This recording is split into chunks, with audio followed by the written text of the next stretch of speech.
discuss this further now with Rami Houri, who's joining us here in Doha. He's the Director of Global Engagement at the American University of Beirut. Very good to have you with us, Rami. Thank you. So, of course, as Zena said there, calm right now, but a very fragile calm, it seems. What everyone is waiting to see now is what happens next and how long this peace will hold and whether the investigation will continue.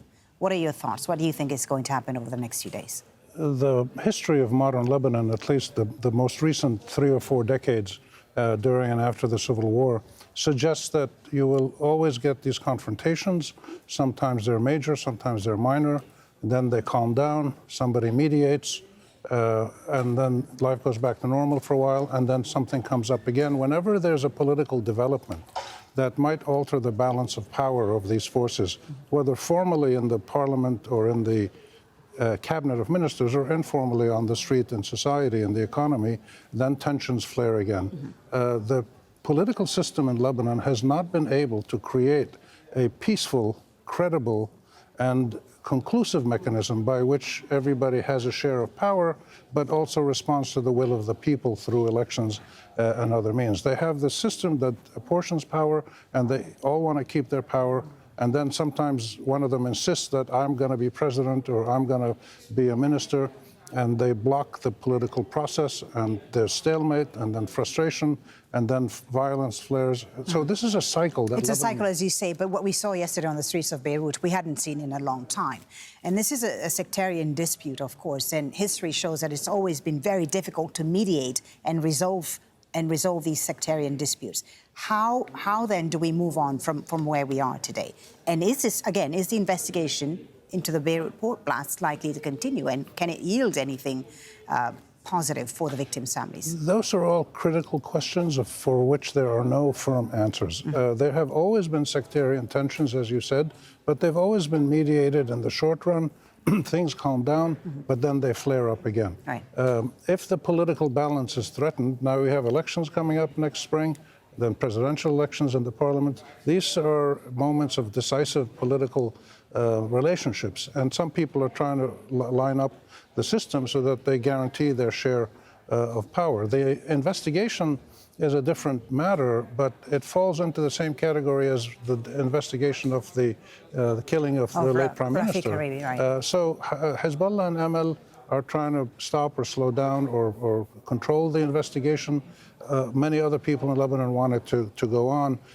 We have no idea if it's going to go on or not. The majority of Lebanese want it to go on. That's for sure. The overwhelming majority of people around the world who deal with Lebanon want it to happen. They want to stop these situations where people are killed and explosions happen or whatever. But they've never been able to come up with an agreement on how to do it. So we just have to wait and see where the balance of power is when the dust settles. Well, I guess the difference between what's happening now and what's happened in the past is the context, of course. Is the context? Lebanon today experiencing an economic crisis like no other, with power cuts, people not able to withdraw their money from banks. It's a country really on the brink of economic collapse, and that we've seen the international community in countries like France call for calm and so on. Is there anything the international community can do? Is there any leverage that it has right now to try and put a lid on these political tensions, given this economic context and that the country is experiencing today? Recent experience in the last 20, 30 years suggests that no, there isn't. No. International forces, whether they're Saudis or Americans or French, they can intervene, calm things down, provide some money, patch up the disagreements, reallocate some of the seats in parliament or in the cabinet, as they did in several situations in Saudi Arabia years ago.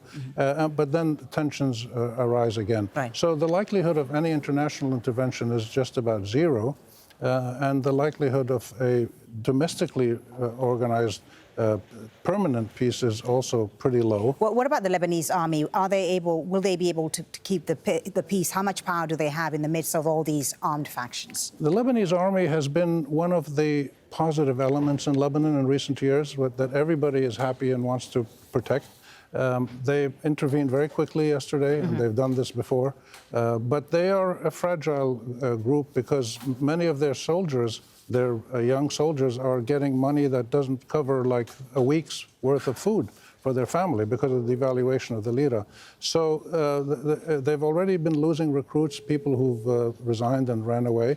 And it's a delicate sectarian balance in the army, which could fall apart as it did during the Civil War. So people are being very careful to try to not get the army involved as much as possible. But it is a delicate balancing act. This is a country that has structural flaws that have never been resolved, and we're seeing them manifest themselves in this kind of situation. Thank you so much for talking to us, Rami. Thank you. Very good to have you on the News Hour. Rami Khoury from the American University of Beirut.